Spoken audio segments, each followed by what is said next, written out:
is there such a fascination from Sesame, like blind chess?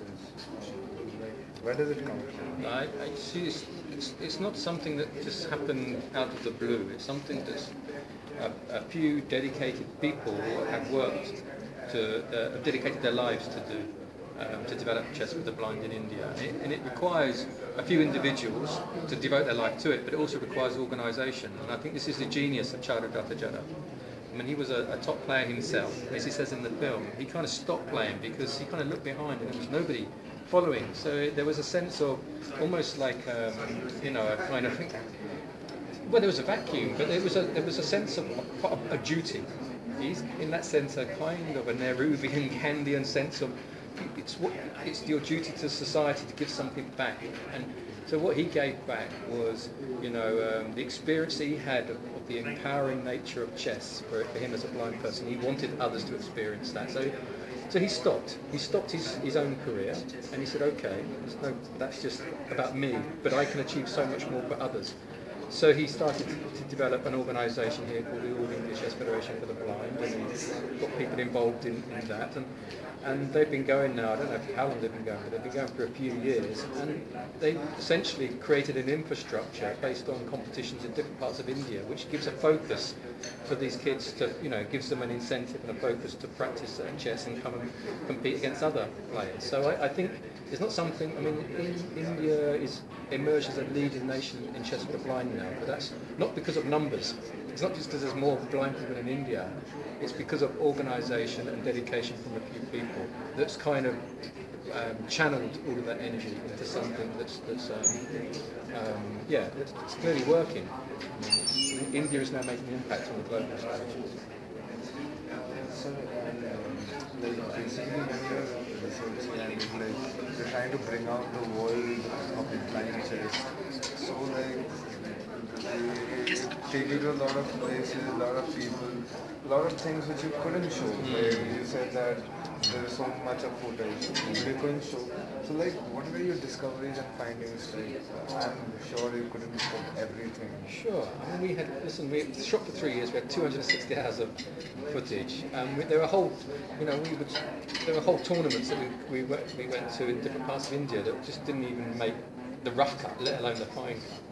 And there were, you know, at every tournament we went to, there was something happening, an aspect of blind chess that was interesting. So we could make, and we may make, you know, some 10 short stories to go along with this main story. And what was for me interesting was I loved going to the small cities, small towns around India. I mean, yeah, there was, of course, we went to Mumbai, Chennai, and Baroda and some of the larger places, but going to places like Panipat and Nanded, even Coimbatore, kind of revealed a side of India that I, as a non-Indian, really enjoyed. I like going to for me, what it feels like almost like the real India. Sir, another thing is like your picture tries to amalgamate the sports with art. So do you think this disability has helped blurring those lines? Yeah, it has. I think so because I mean I'm as I said I think before I wanted to do a film that was cinematic. For me, cinematic is about art. I'm not just recording a reality and showing it. Still less am I interested in being an advocate for a disabled community. I'm not there to represent them. I'm there to try and capture some truth, and that for me takes you into the realm of art, because then it's about representation of facets of that truth, and that requires cinematic techniques. So actually, for me, this was a film really about blindness. It's a film about touch and tactility. That's what I was interested in. Yes, I can hear you. So cinematographically, in terms of the camera work, I found myself getting closer and closer and closer, not focusing necessarily on their blindness, but focusing on their, on the tactility and the touch, on the texture. And that took me into realms, into thinking about different ways of being in the world, different forms of subjectivity. A subjectivity that spoke to the way in which we are always blind or sighted, but as human beings, always connected to the material world. And for me, the world of blind chess kind of reveals that, because they are obviously connected to the material world. So why did I shoot Childhood coming down the corridor 3 times or 4 times, coming down the corridor, focusing on his hand on the wall? You know, you could say, well, that's kind of an arty shot. But the point of why was I drawn to that?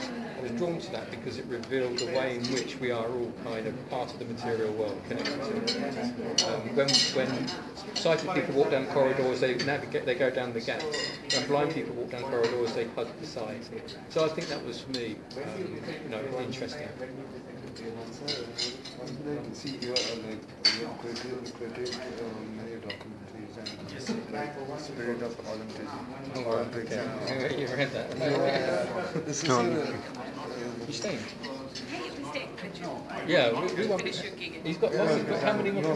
Okay, we've got so many. This is the last question. Okay. Sir, what is your take on the current scenario of sport films that are being made? Sport documentaries? Sport documentary. I think it's changing, actually. There used to be, I think, very, very cliched and stereotypical, and they would kind of want to always tell the story of triumph, of success, of glory. And for me, they were kind of like pseudo-documentaries. They were reinforcing certain ideologies about sport. That sport is a way in which people can overcome all obstacles. But there are certain documentaries, sport documentaries, that I really, really like Hoop Dreams, the story of the 2 basketball players, because they don't succeed. That punches the mythology of sport that it's a way out of the ghetto.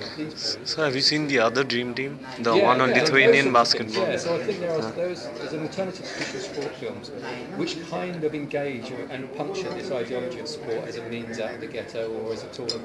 So, and people I think now are taking those sorts of, for me, more interesting films about sport, and that's what I've tried to do here. It's not I wasn't really interested in whether they won a medal or not. Actually, it was more interesting for me that they lost. If they didn't win a medal, it was more interesting from a film point. So once more, there's one meditating on the very nature of perception. It requires more foresight than it does foresight. So yes. that is what Exactly. I think that's, to me, the critique here is that, or the paradox is that the blind are teaching me what it means to see. Because eyesight is maybe what we think of as sight, but eyesight is only the immediate, what we see in front of us. And especially in the era of the digital image and of the virtual image, actually that's now become very unstable. So vision is actually not really that reliable. Touch in some ways is a much more fundamental sense. But what being in the blind community taught me was the difference between eyesight and foresight. The ability to see is to see beyond, to go beyond the immediate, to be able to see or to calculate what might happen further down the line in terms of social actions. So it's about developing a kind of foresight.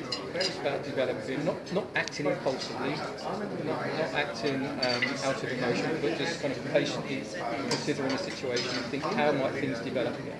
How might things develop if I do this and they do that? What are the consequences of my social actions further down the line? And also, not just to, and this is a more Shakespearean take, not just to believe what we see. So when we're meeting each other now, and this is a performance between you and me, but it's just a performance. Really, what me and you are about requires much more investment of time, and that can't be revealed in the immediate. We have to develop so it just puts eyesight and the immediacy of eyesight in its proper perspective. I think that's a useful thing to consider, particularly in this era of when society's getting faster and faster and becoming speedier and speedier. To slow it down, to slow it down, and to sort of put a brake on things, I think is necessary. And it's necessary, and for people in the blind community, it's unavoidable. So it's not that they are wiser or have more insight, but the material conditions of their life force them to be much more reflective, to be much more patient, to be much slower, and much more interdependent of each other. Okay. Great.